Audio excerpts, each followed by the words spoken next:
सर्दियों में तो हम अक्सर लड्डू बनाकर खाते हैं, लेकिन गर्मियों में लड्डू खाते समय ऐसा लगता है कि कहीं वो शरीर में गर्मी तो नहीं करेंगे, क्योंकि गर्मी तो सूर्यदेव ने वैसे ही बहुत कर रखी है।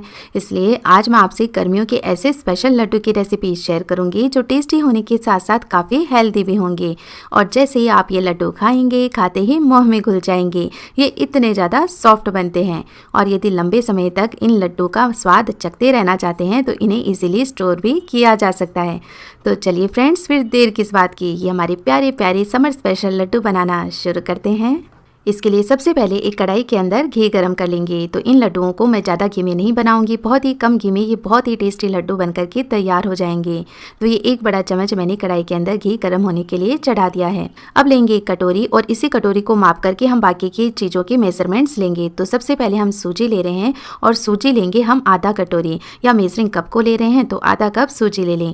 बारीक मोटी कोई भी सूजी आप ले सकते हैं। मैं नॉर्मली जिससे हलवा बनाती हूँ उसी सूजी का इस्तेमाल कर रही हूँ। तो अब इस गर्म घी के अंदर सबसे पहले हम डालेंगे सूजी और सूजी को लो फ्लेम रखते हुए धीरे धीरे रोस्ट करेंगे, क्योंकि जो मेन इंग्रेडिएंट हम इन लड्डुओं में इस्तेमाल करेंगे जिससे ये लड्डू बहुत ही ज़्यादा हेल्दी हो जाएंगे, वो भुनने के अंदर काफ़ी कम समय लेते हैं। इसलिए हम पहले सूजी को अच्छे से भुन लेंगे, क्योंकि सूजी उसकी अपेक्षा भुनने के अंदर समय ज़्यादा लेती है। एकदम मंद आंच पर ही सूजी को लगातार चलाते हुए रोस्ट करें, क्योंकि इससे सूजी में बिल्कुल भी कच्चापन नहीं रहेगा और सूजी ज़्यादा जो कलर होता है ना ब्राउन, वो नहीं पकड़ेगी और अच्छे से पक भी जाएगी। अब सूजी को हमें कितना पकाना है, लगभग हम 50 to 60% सूजी को पकाएंगे। और ये कैसे पता चलेगा, वो ऐसे पता चलेगा कि जैसे जैसे आप सूजी को पकाएंगे ये घी छोड़ने लगेगी और इस तरह से इसके अंदर झाग बनने लग जाएंगे। तो देखिए सारा घी इसने छोड़ दिया है, तो ये एकदम लिक्विड फॉर्म में आने लगी है। तो बस अब हम इसमें डालेंगे सत्तू का पाउडर। तो सेम कटोरी लेकर यहाँ पर मैंने सत्तू का पाउडर इसमें डाल दिया है। ये रेडीमेड भी आपको मिल जाता है, नहीं तो आप जो भुने हुए चने होते हैं उनको मिक्सी में पीस लें, बहुत ईजिली इनका पाउडर बन जाता है। तो ये एक कटोरी भरकर हम ये सत्तू का पाउडर लेंगे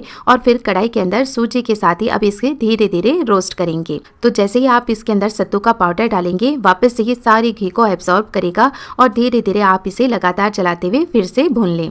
तो सत्तू के पाउडर का जो कच्चापन होगा ना वो भी निकल जाएगा और सूजी भी धीरे धीरे और अच्छे से पक जाएगी। अब जैसे जैसे आप इसे पकाते जाएंगे, लगभग आपको इसमें 5 से 6 मिनट का समय लग जाएगा और वापस से ये सारा मिश्रण पक जाएगा। तो बहुत ही अच्छी इसमें से खुशबू भी आने लगेगी। अब जैसा कि मैंने बताया कि ये लड्डू बहुत ही ज्यादा सॉफ्ट बनेंगे, और वो सॉफ्ट कैसे बनेंगे, इसके लिए हम क्या करेंगे, जब ये सारी चीजें पक जाएंगी तब हम इसमें आधा कप दूध ऐड करेंगे और इस दूध को इस मिश्रण में अच्छे से मिक्स करके फिर से पकाएंगे।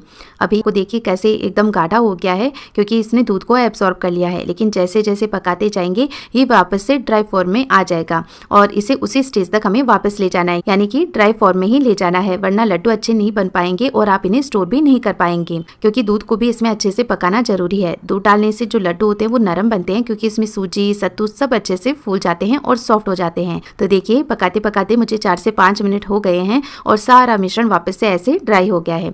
तो बस अब ये तैयार है। इसे एक मिक्सिंग बोल के अंदर ट्रांसफर कर लेंगे और अब यहाँ पर एक पैन लेकर के इसमें 2 चम्मच खरबूजे के बीज रोस्ट कर लेंगे।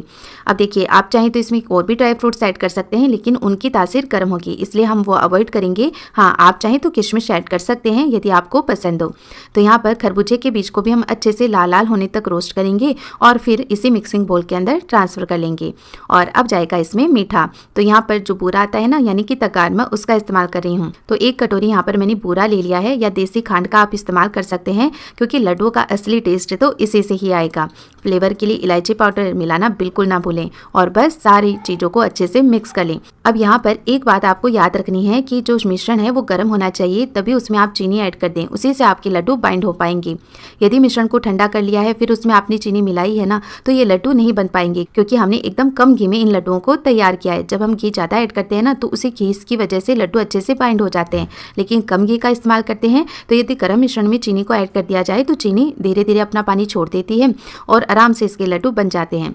और यदि फिर भी मिश्रण ठंडा हो गया है, लड्डू नहीं बन पा रहे हैं, तो बस 1 से 2 चम्मच आप इसमें दूध ऐड कर दीजिएगा, इससे लड्डू बहुत ईजिली बन पाएंगे।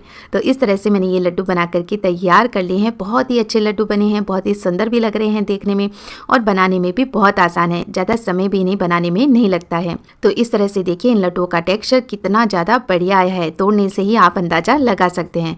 तो फिर देर किस बात की फ्रेंड्स, आप भी जल्दी से किचन में जाइए, क्योंकि इन्हें बनाने के लिए सारी चीज़ें तो आपको जरूर से किचन में मिल जाएंगी। और जल्दी से ये रेसिपी ट्राई करके अपनी फीडबैक में मेरे साथ जरूर शेयर कीजिए।